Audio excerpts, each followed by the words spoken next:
बिस्मिल्लाहिर्रहमानिर्रहीम।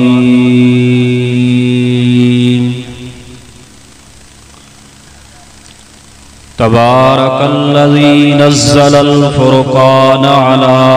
अब्दिही लियकून लिलआलमीन नज़ीरा।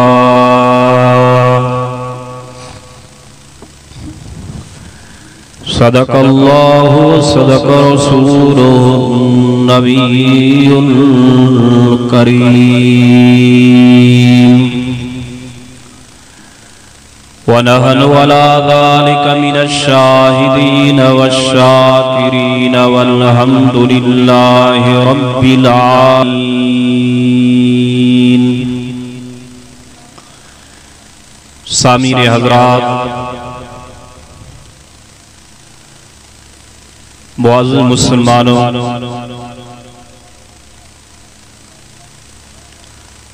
रजबुल मुरज्जब जो महीनों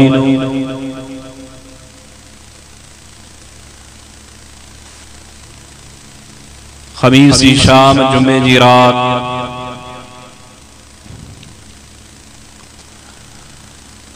सुल्तान कोट कादिर बख्श केहरा में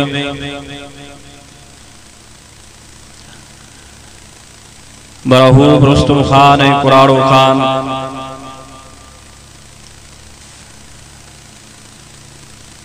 मरहूम काकू बहादुर मोहम्मद यूसुफ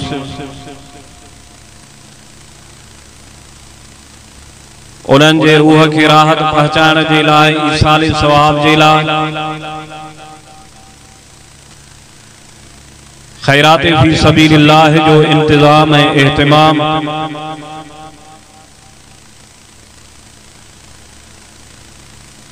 पर मुबारकुन जा मुस्तहिक आहिन उन्हनि जा पोयां पसमानदगान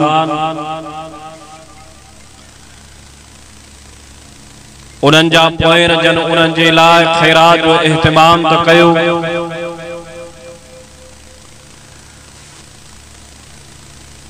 पर असुल जेको रूह खे राहत ॾियण जे लाइ इन दिलबर कुरान शरीफ जो इंतजाम जसो हुजे इन मुजाहिदन खे जन खैरात सां कल कुरान जो जलसो सुबह खां वठी करे हिन महिल ताईं जेके सामूं पिंडाल में वेठा आहिनि उहे त अल्लाह ताला जी रहमत मां मुस्तफीज़ थी रहिया आहिनि, लेकिन फैज़ को साउंड के जरिए दूर दराज मंजिल ताईं ही रहमत वारो होको आवाज सामने वेहण वारो पंहिंजो अकीदो ईमानात जाते जाते अल्लाह जे कुरान जो आवाज ईंदो आहे उते उते अल्लाह जी रहमत जो मींहुं वसंदो आहे। हिन ज़मीन बि वॾो मान लधो जंहिं ज़मीन जे टुकड़े ते कुरान करीम जो अॼु आवाज़ होको हली रहियो आहे, पर जेसी ते आवाज तो वजे जीतन जरासीमन जे मथा वणन कणन पनन जे मथा जीरन मोयलन जे मथा अल्लाह जे कुरान जी रहमत जो मींहुं तो छो जो कुरान भी रहमत तो महबूब जी जात भी रहमत आ। हे मेराज नबी सल्लल्लाहु अलैहि वसल्लम जो महीनो आ, हिन महीने के अंदर सवाल को नबीयन जे सरदार मिठे नाले वारे साईं सैयदना मुहम्मद रसूलुल्लाह सब चो सल्लल्लाहु अलैहि वसल्लम सदन जे ज़ाते गिरामी के अल्लाह ताला मेराज जो एजाज नसीब फरमायो। ही सागो रजब जो महीनो एडी वरी बरकत वारो महीनो हुआ। हिन महीने के अंदर सवाल को नबीयन जे सरदार मिठे नाले वारे साईं सैयदना मुहम्मद रसूलुल्लाह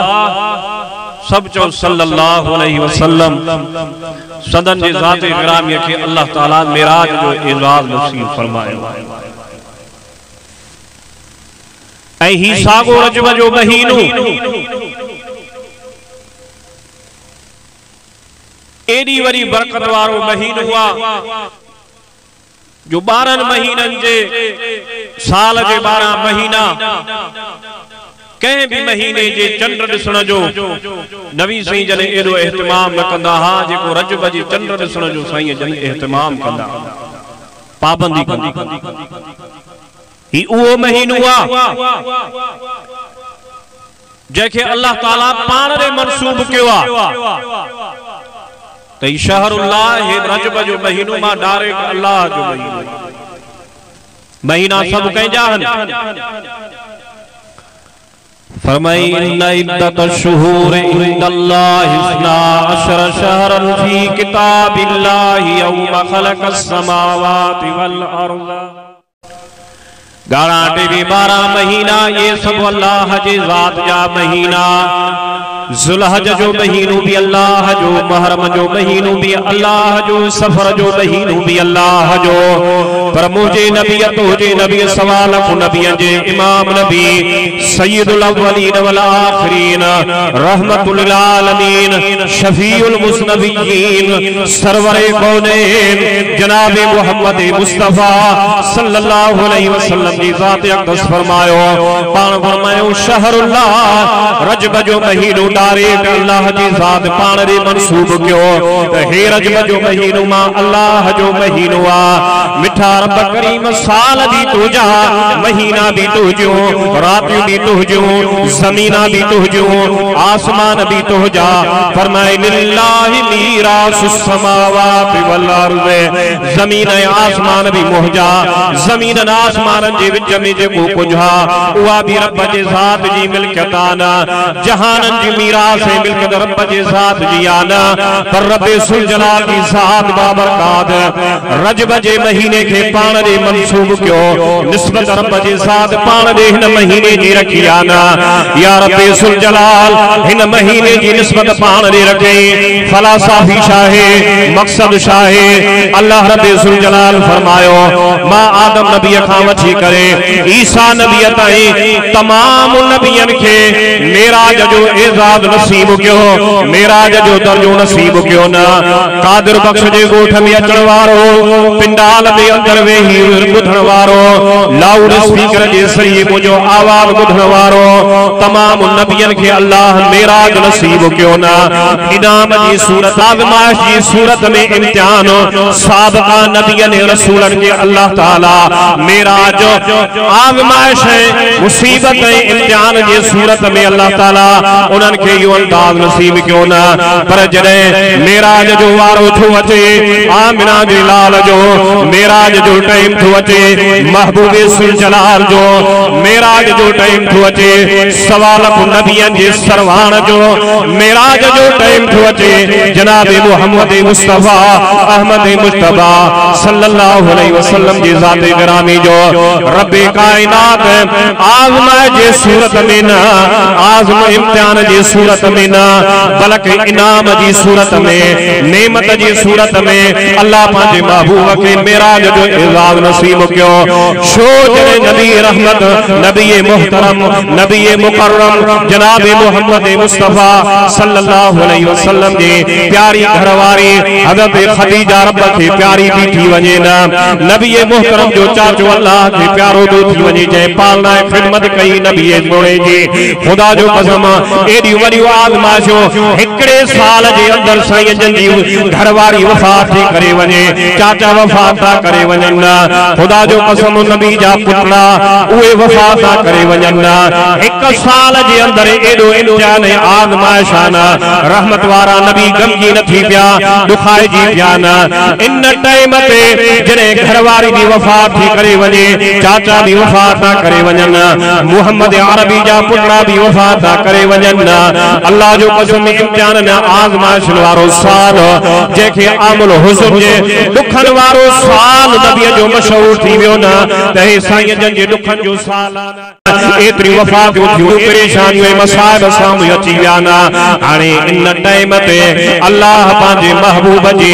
इन तकलीफ़न के दुखन डोलावन के दूर करण जे लाइ रहमत वारे नबी जी या गमगीनी मायूसी खत्म करण जे लाइ अल्लाह रब्बे ज़ुल जलाल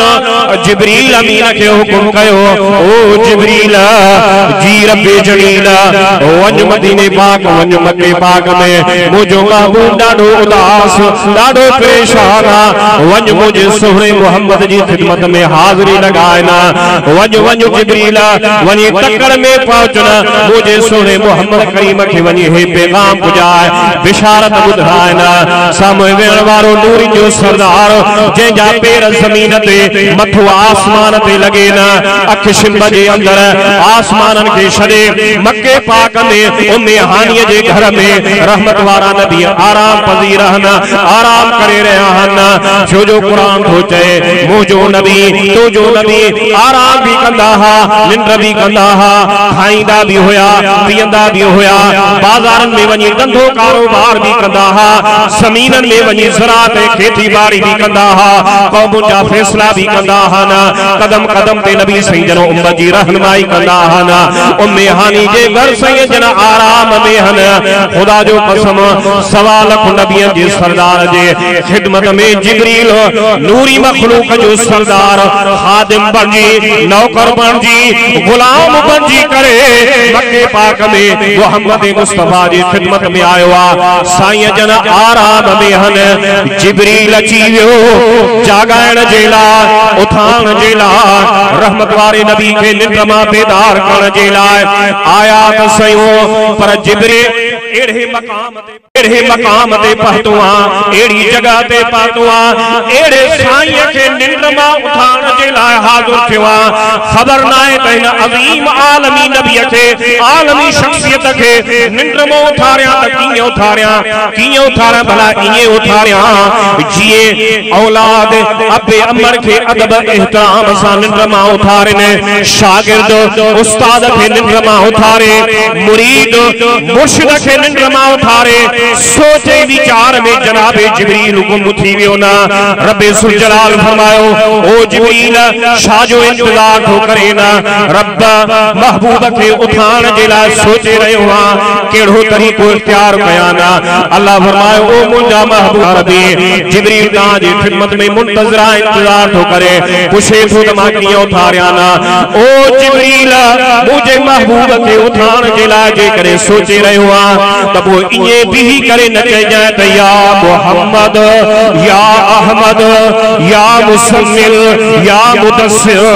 इए न चइजाए बल्कि हिय वन जाए ना मुझो महबूब आराम में हाना नबुवत वारन कदमन मुबारकन जे पेरन जे तिरन के वनी करे पांजी नूरानी चप वनी मुझे मोहम्मद अरबी जे पेरन मुबारकन के कदम इन शरीफैन के लगाए जा चप लगाएण तुझो कम्मा महबूब जी ज़ात के निंड मां बेदार करण मां अर्श वारे अल्लाह जो कम्मा जनाबे जिब्रील रहमत वारे नबी जे कदमन के बोसा ॾिना सवाल को नबियन जा सरदार निंड मां बेदार थी पिया सुजाग थी पिया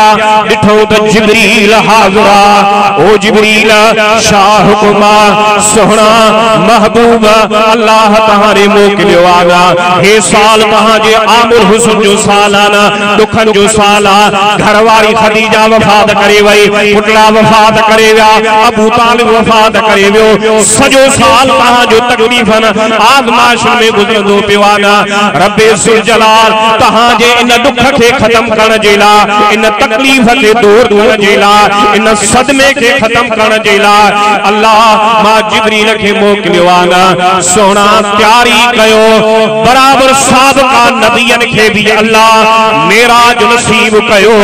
आखिरी नबी खातमुल अंबिया मिठड़े मोहम्मद अरबी सल्लल्लाहु अलैहि वसल्लम के भी रब्बे ज़ुल जलाल मेराज जो इज़ाद नसीब करे रहियो। सवाल नबियन के इम्तिहान आज़मा जी सूरत में मेराज थियो महबूब के इनाम नेमत रहमत जो मुज़ाहिरो थियो आना जिब्रील तो चे साईं तैयारी कयो अज ज़मीन का सफर करे सत ज़मीना हेठ आसमान हेठ रब जी रहमत तो महबूब जे इंतजार में आ सोना हलो मां जिब्रील तो महबूब के अल्लाह जे दीदार जे लाए वठण आयो आ या अंदाज इन रजब महीने जो जंहिंजे लाइ चई त शहरुल्लाह ए रजब जो महीनो रब जे ज़ात जो महीनो आ रब समझाए त सयो हिन महीने जी खास निस्बत पाण दे रखे ना अल्लाह फरमायो ओ जिब्रील मुझे महबूब खे निंड मौत जागाई ना हाणे जिब्रील जड़े सजो अहवाल ॾिनो ना बुराक जी सियारी इंतजार में 70,000 नूरानी रहमत वारा फरिश्ता इंतजार में हन गुलाम हन्ना खुदा जो कसम सत्ता आसमान इंतजार में आसमान पे रहने वाली मखलूक मलाइका इंतजार में ना ओदे बैतुल मक़दस में मिसाली तौर पे सवाल नबियन जा अरवाह इंतजार में हन्ना बुराक जी सवारी इंतजार में आना सरवरे कौनैन सल्लल्लाहु अलैहि वसल्लम जो दा जिब्रील बेहत सयूना मां इन शुक्राने में नफली नमाज त पढ़ी उठाना नमाज त पढ़ाना वजू सारियाना खुदा जे साजो कसम रहमत वारे नबी वज़ू सारे करे शुक्राने जी नफली नमाज पढ़ी आना सफर तय कंदे कंदे कंदे ना बैतुल मक़दस जी ज़मीन ते अचे पहुता जाते क़िबला अव्वल हुयो ना मस्जिद बैतुल मुक़द्दस हुई ना सवाल नबी मिसाली सूरत में उते मौजूद हन्ना रहमत वारा नबी भी आया ना अल्लाह जो कसम उते नमाज जो अंदाज ॾिसण वारो तमाम नबी बीठा हन्ना हज़रत आदम भी बीठो आ नूह नबी भी बीठो आ खलीलुल्लाह ते सबीउल्लाह भी बीठा न सिद्दीकुल्लाह ते खलीफतुल्लाह भी बीठा न तमाम नबी बीठा न सिपाही लगी वयूं हन शुक्राने जी नमाज अदा करण जे लाइ साईं जन फरमायो मां दिल में ख्याल कयो त ये नबी मुखा उम्र में भी वडा हन मां खां अग में ये आया हन ये मुजा भाइर इनन जो हक वा ये मुसल्ले ते इमामत कंदा मता नूह नबी इमामत कराए मता आदम नबी इमामत कराए मता हज़रत खलीलुल्लाह इमामत करायना सईं जन पान फरमाए त मां पान ये सोचे रहो हमना नूर जे सरदार जिब्रील चयो साईं सिफो इंतजार में जमात इंतजार में मुक्तदी इंतजार में हन्ना सईं जन फरमाए त जिब्रील मुझे हथ को वठी करे मुसल्ले ते बिहारियो ना यार खुदा जे साजो कसम रहमत वारो नबी जंजी तारीफ कुरान बयान करे ना फरमायो वमा अरसलनाका इल्ला रहमतल लिल आलमीन ओ सोहरा असा ता के रहमतुल आलमीन बनाए करे मोकलियो आ उथंदे अर्ज के कुरान भी रहमत आ रहमत वारो नबी भी रहमत आना रहमत जे मथो रहमत जो पलट जी पैना अज हिन दरो दीवार ते भी रहमत दी वसे बिरो हिन ते रहमत कहरन ते रहमत अलाए केतरी कौमा किरदो नवा में वेठी वन्ना सबनी जे मथो कुरान जी रहमत दी वसे ना नबी भी रहमत कुरान भी रहमत यार नबी जी सूरत में रहमत भी न उम्मत के मिली कुरान जे सूरत में रहमत भी न उम्मत के मिली फरमाई वनुनज़िलु मिनल कुरान मा हुवा शिफा व रहमतुल लिल मुमिनीन अल्लाह फरमाए मां मोमिनन जे लाइ शिफा बनायो आ रहमत बनायो आ ना एडो अजीम कुरान भी उम्मत के मिलियो रहमत वारो नबी भी न उम्मत के मिलियो ना जनाबे जिब्रील साईं जन जे हथ मुबारक वठी करे मुसल्ले ते बिहारियो आ उन्हनी मुझे साईं के लक़ब मिली वियो इमामुल अंबिया यानी तमाम अंबिया जा इमाम खातमुल अंबिया मुहम्मद मुस्तफा सल्लल्लाहु अलैहि वसल्लम सवा लख नबियन जी इमामत नसीब थिया जो महबूब जे ज़ात के थिया साईं भला रजब महीनो जो चयो शहरुल्लाह ये अल्लाह जो महीनो आ मकसद बयान क्यों केड़ी निस्बत जे करे हे रब जो महीनो आ हालांकि सब महीना अल्लाह जा साल अल्लाह जा रातियों जमीन पे आसमान रब जा अल्लाह हजार मखलूकात रब जी सब कुछ रब जो आना इन महीने जी निस्बत ने शुआना रब्बे जुल जलाल फरमायो ओ सोहना तहां के जो इन नियत मेराज नसीब करे जमीना हेठ सत्ता आसमान हेठ उन जाए पे अल्लाह पांजे महबूब के घुरायो जाते ना अग में को पातो न को पातो आमने सामने रजब जे महीने में अल्लाह पांजे महबूब के पांजे कचहरी पांजो चौकीदार नसीब कयो छा जो महीनो मेराज रजब जो महीनो सागे महीने में जेके जे शहरुल्लाह मुझो महीनो जे महीने जे अंदर रब पांजे महबूब के मेराज जो दर्जो नसीब क्यो एजाज नसीब क्यो मनसब नसीब क्यो रब्बे सुल जलाल इन सागे रजब जे महीने में रहमत वारे नबी इमामुल अंबिया जनाब मोहम्मद मुस्तफा सल्लल्लाहु अलैहि वसल्लम जे दामाद नबी जे सौत नबी जे भा यानी हैदरे करार अलीउल मुर्तजा शेरे खुदा रज़ी अल्लाह ताला अन्हु जी विलादत थिया इन महीने में अली सईं जर जमिया हन्ना अल्लाह जो कसम के हिर साहिब मुझे आवाज के बुधण वारो दिल मां नफरत के कढी वे जाना यार नफरत किए कभी आना मौलवी को नफरत कजे न करे दी सकजे ना पीर फकीर को नफरत करे दी सकजे इन कुरान को किए नफरत कभी आ ईमान हिन ते आ न मौलवी ते ईमान न पीरन ते ईमान न मीरन ते ईमान न वरेरन ते ईमान न सरदार नवाबन ते ईमान ईमान पहुंचवा त कुरान ते ईमान आ कादे वजन जी जरूरत ही ना है फलाना बे नबी के न मनी दाहन पीरा अली सैयद के न मनी दाहन फलाना बे इमामन के न मनी दाहन फलाना अहल बैतन के न मनी दाहन कुरान सामने पयोआ नबी के भी मनी दाहू सोहने अली के भी मनी दाहू इमामन सबोरन के भी मनी दाहू सैयदन ते अहल बैतन के भी मनी दाहू सहाबिन सबोरन के भी मनी दाहू यार इनन को सवाद पांजो ईमानी मुकम्मल कोने ना इनन के मजन को सवाद पांजो ईमान मुकम्मल न थो थी सके इनन के न मन्यो त कैखे मन्यो ये उहे हस्तियों जन जी तारीफ अल्लाह जो पांजे कुरान में कईया अरे चो त नबी भी इज्जत वारो आ अली भी इज्जत वारो आ नबी नबिया अली अलिया खुदा जो कसम केर अली ओहो अलीउल मुर्तजा जेको बचपन खां वठी नबी सही जे खिदमत में थो रहे नंढपण खां वठी नबी सही उनन जी पालना था कन नशोन मा था कन नबी जे बैत में घर में बैठक दे गरीब खाने ते दौलत खाने ते अली सही जी परवरिश थी रही आ न केर अली जेको कुरान जो कारी अली केर अली जेको हसन जो अबू अली खैबर के किले के फतह करने वालो अली नमाजी अली गाजी अली हाजी अली सुन्नत जो पाबंद ताबेदार अली जन्नत के नौजवान जो सरदार इमाम हसन हुसैन जो अबू अलिया केर अलिया ना हिजरत जो मौके अची वियो आ ना सहाबा मक्के खां मदीने नबी सीवा हिजरत करे आया हन उन हिजरत जे मौके ते ना जने मदीने पहुता ना महाजर अंसारन वट जे पहुता ना रहमत वारे नबी तमाम महाजरन जी अंसारन सा मुलाकात कराए शरीना फरमाया ओ महाजर हे अंसार तुझो भाव ओ अंसार मदीने जा सहाबियो हे मक्के जा महाजर हे तुझो भाव मेरे तक जाए मारे ना मावधी का हाय मथी दुमना छोजो हजरत सैयद अब्दुल रज़्ज़ाक ने रहमतुल्लाह अलैहि जा फर्जंद अर्जमंद नूरानी चेहरे वाला हजरत मौलाना मोहम्मद ताहिर साहब जन जे सामने अपना सदन जे हुक्म जी तामील कंदे सामने हाजिर थियो आना खुदा जे ज़ात जो कसम अली जी खिदमत नबी सही जन कया अली सही नबी सही जे घर में पलियो आना यो अली आना जरे हिजरत जे मौके ते साईं जन अंसार ने महाजन जो पान में मेलाप करायो अली पोइ ते अमानता पोडे ना अमानत अदा करण जे करे देर जे पहतवाना खुदा जो कसम जरे अली सही मदीने पाक में आया सहाबिन चयो महाजरन चयो ना हे मुझो भा हे मदीने जो सहाबी मुझो भा हिन भा मुखे पांजी हिकड़ी घरवारी के तलाक दिनी आ ना हाने उन सा मुझो निकाह थियण वारो आ ना हे मदीने जो सहाबी आ जेको अमीरा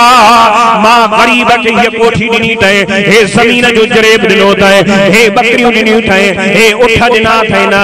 मदीने वारन मक्के जे महाजरन जी नुसरत ऐ मुआविनत कईना पर सामने वेहण वारो जरी अली साईं आयो अली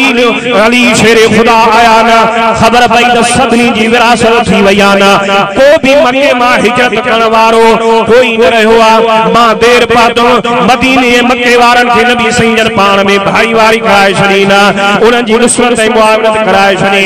अली सही नबी सही जे खिदमत में आया ना सही हिन के हिन जो भा कयो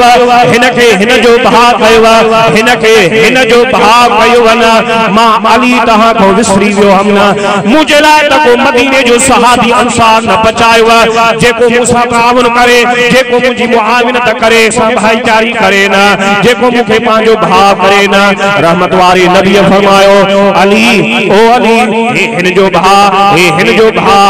हिन जो भा ओ अली हे यार रहमत वारा साईं जन अली साईं के चावन या अली ए अली अंत अखी फी दुनिया वल आखिरा ओ अली ए हिन जो भा हिन जो भा अली तो के मां मोहम्मद मुस्तफा मुबारक तो जाना अली तो के मुबारक हो जे हे हिनन जा भाईरा अली तो के मुबारक हो जे जो दुनिया या आखिरत में तू अली मां मोहम्मद करीम जो भावा अबायर अली के जो न मने उन जो ईमान मुकम्मल थो जेके नबी भी चए नबी सही जन पांजो सौट भी चवन चए अली के नबी सही जन पांजी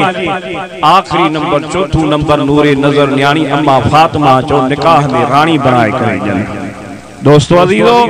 रजब जो महीनो इंतहाई बाबरकत महीनो आ नबी सही जे मेराज जो महीनो आ इन महीने में नबी सही के मेराज थियो आ इन महीने में अली सही जी विलादत थी आ हे महीनो रमजान शरीफ जे तैयारी जो महीनो आ हे महीनो इंतहाई बाबरकत महीनो आहे दुआ है अल्लाह ताला तहां सा के कुरान सा वेजड़ाई नसीब फरमाए कुरान पाक सा अल्लाह ताला तहां सा के निस्बत नसीब फरमाए जो टाइम मा घणो वठी वियो हजरत मौलाना साईं मोहम्मद ताहिर मेखू साहब अवां सामू हन जेके मिठे आवाज में सोहणे अंदाज में अल्लाह जो कुरान तहां के बुधाईंदा अल्लाह ताला हाफिज घणी बख्श सिंधी साहब उनन जे इन जिदोजहद के इन जान तोड़ मेहनत के अल्लाह ताला कबूल फरमाए उनन जे इखलास के अल्लाह ताला कबूल फरमाए जन असा जे दोस्तन पांजे वडड़न जी मरहूमीन जी खैरात फी सबीलिल्लाह कया ए जलसे जो इंतजाम कियो आ अल्लाह तबारक व तआला उनन जे इन कार खैर के कबूल फरमाए रब उनन जे मरहूमीन के जन्नत जा आला दर्जात नसीब फरमाए अल्लाह ताला हिन सजे इलाके के तौहीद खुदावंदी सा माला माल फरमाए मामूर ए मुनव्वर फरमाए अल्लाह ताला तहां सा के उलमाए हक सा बाकी जिंदगी रहने की तौफीक अता फरमाए कुरान सा वेजे रहने की तौफीक नसीब फरमाए अहल बैत सैयदम सा सच्ची मोहब्बत नसीब फरमाए अल्लाह ताला तहां सा जो हामी नासिर रहे बाजे को गालायो अल्लाह ताला कबूल फरमाए व आखिर दावाना अल्हम्दुलिल्लाहि रब्बिल आलमीन।